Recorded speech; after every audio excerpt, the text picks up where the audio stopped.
দেখা না দিলে বন্ধু কথা কইও না, কাকে বলেছেন?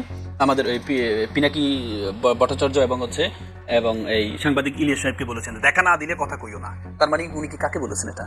ব্যারিস্টার আল মামুন রাসেল আপনার কাছে আজকে জামায়াতের আমির তিনি বলেছেন আওয়ামী লীগের পথে হাঁটছে সরকার, ফ্যাসিবাদের বিরুদ্ধে প্রতিরোধ গড়ে তোলার আহ্বান তিনি জানিয়েছেন।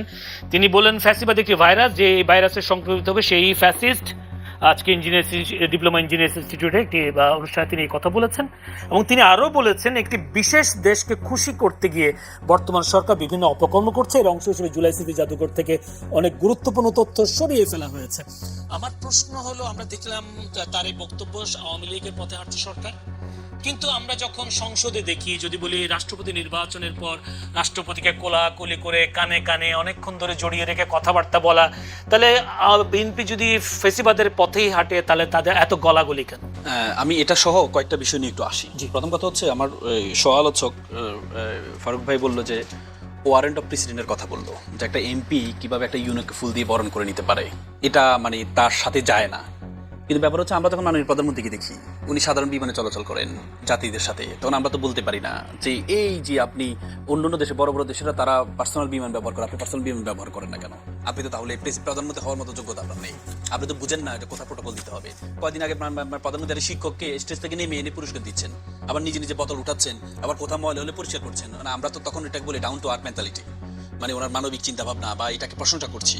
কিন্তু একটা এমপি যখন একটা ইউনো বা একটা একে ফুল দিয়ে বরণ করে নিচ্ছে, একটা এমপি যখন একটা মানে এর সাথে একটা চা দোকানে বসে চা খাচ্ছেন, এটাকে আমরা মনে করি যে না উনি ওয়ারেন্ট অফ প্রেসিডেন্টকে ফলো করছেন না, করছেন না। এগুলো আসলে মানসিকতার চিন্তা, মানসিকতার সমস্যা।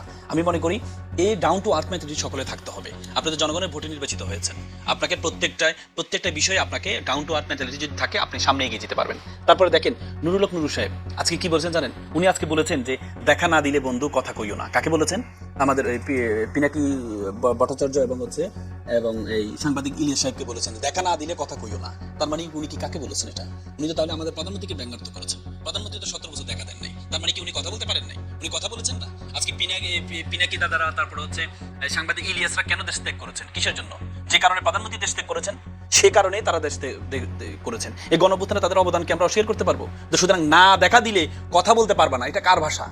এটা কার ভাষা? এটা তো ছাত্রলীগের সভাপতি সাদ্দামের মুখে আমরা এই কথাটা সবসময় শুনতাম, যে তারেক রহমান সাহেবকে বলতে দেখা না দিলে বন্ধু কথা কইও না, লন্ডন থেকে কথা কইও না, এই কথাগুলো। তাহলে এই যে চিন্তা ভাবনাগুলো আপনি বারবার, আমি মনে করি দেখেন বারবার নুরুল হক নুরু সাহেবের যে চিন্তা ভাবনা, যে মেন্টালিটি, এখন যে আক্রোশ বলেছে যে এতদিন গুপ্ত ছিল গুপ্ত রেখে দিব, এই যে আক্রমণাত্মক বিষয়গুলো, আমি মনে করি দেখেন আমরা বলে না যে হাতি ঘোড়া গেল চল, সামসিকা বলে কত চল, এগুলো বলে আলটিমেটলি এরশাদ হওয়ার চেষ্টা করবেন না। আপনি যদি এই চিন্তা ভাবনা করেন, আওয়ামী লীগ তো অনেক চেষ্টা করেছেন, সর্বশেষ নিষিদ্ধ করেছে, তো সুতরাং আপনি জামাতকে নিষিদ্ধ করে জামাতকে উৎখাত করে দিবেন, একটা বিরোধী দল বর্তমানে আপনি উৎখাত করে দিবেন, আপনি জনমত তৈরি করে আপনি নিষিদ্ধ করবেন। জনমত তো 11 দলের জনমত তৈরি করে তো 3 আগস্টে জামাতকে নিষিদ্ধ করা হয়েছে, 2 দিনের মাথায় তো কে নিষিদ্ধ হয়ে গেছে। এখন কথা, যারা নিষিদ্ধ করতে চায় তাদেরকে ইতিহাসটা শিক্ষা নিতে হবে, যে নিষিদ্ধ করতে যায় নিজেরা আবার পার্মানেন্টলি নিষিদ্ধ হয়ে যায় কিনা, এটা একটা বিষয়। তারপরে দেখেন ডাক্তার শফিকুর রহমান সাহেব উনি বারবার বলছেন যে আমাদের বর্তমান সরকার, আমরা বারবার ফেসিজমকে ভয় পাই, কারণ 17-18 বছর আমরা এটা দেখেছি। কিন্তু ফেসিজমের আলামত যখন সিমটম যখন আমরা বিভিন্ন সরকারের দেখতে পাই, আমরা কি দেখতে না পাই? আমরা দেখেছি কথা বললে, কেউ একজন কথা বলেছেন, পরবর্তীতে আন্দোলন করে তার চোখ উপড়ে ফেলা হয়েছে, এটা কিসের ভাষা? আমরা দেখেছি সিলেটে আপনি বালুর টাক বসিয়ে দেওয়া হয়েছে, তো শেখ হাসিনা তো বালুর টাক বসিয়ে দিতেন, এটা কিসের ভাষা?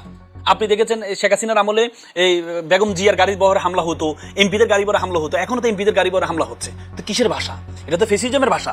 আপনি দেখেছেন, আপনি বারবার বলেছেন যে সরকারি এবং রাষ্ট্রীয় প্রতিষ্ঠানে কখনো দলীয়করণ করবেন না, বারবার বলেছেন। আমাদের মির্জা ফখরুল ইসলাম আলমগীর সাহেব, আমি আপনাকে কোর্টের আনকোট করে বলছি, মির্জা ফখরুল ইসলাম আলমগীর সাহেব বলেছেন, টাইম শো বলছি, 27 ফেব্রুয়ারি 2018, তিনি বলছেন দেশের সব সাংবিধানিক প্রতিষ্ঠানে দলীয়করণ করা হয়েছে। তিনি বলেছেন দলীয়করণ করা হয়েছে, কিন্তু আপনি কি দেখেছেন? দেশের সাংবিধানিক প্রতিষ্ঠানগুলো দেখেন, রাষ্ট্রীয় প্রতিষ্ঠানগুলো দেখেন, প্রত্যেকটা প্রতিষ্ঠানে আপনি দলীয়করণ করা হয়েছে, অথচ ওনাদের একটি জগৎ এটা ছিল না। তো তাহলে এগুলো কিসের আলামত? এগুলো কিসের আলামত? এগুলো তো ফেসিজমের আলামত। একদিনে তো ফেসিজম তৈরি হয় না। এখন বিরোধী দলের যে গণঅভ্যুত্থানের পরে যে একটা ম্যাসাকার অবস্থা, তার মানে কি? তার মানে কি? আপনি একটা সুয়েটার ব্যবসায়ী, ঋণ খেলাপি, তাকে বাংলাদেশ ব্যাংকের গভর্নর বানিয়ে দিবেন, এই যোগ্য ব্যক্তি? আর বাংলাদেশ অর্থনীতিবিদ বাংলাদেশে নেই বিএনপি করে, আপনি সরকারি দলের লোক বসান, সমস্যা নেই তো।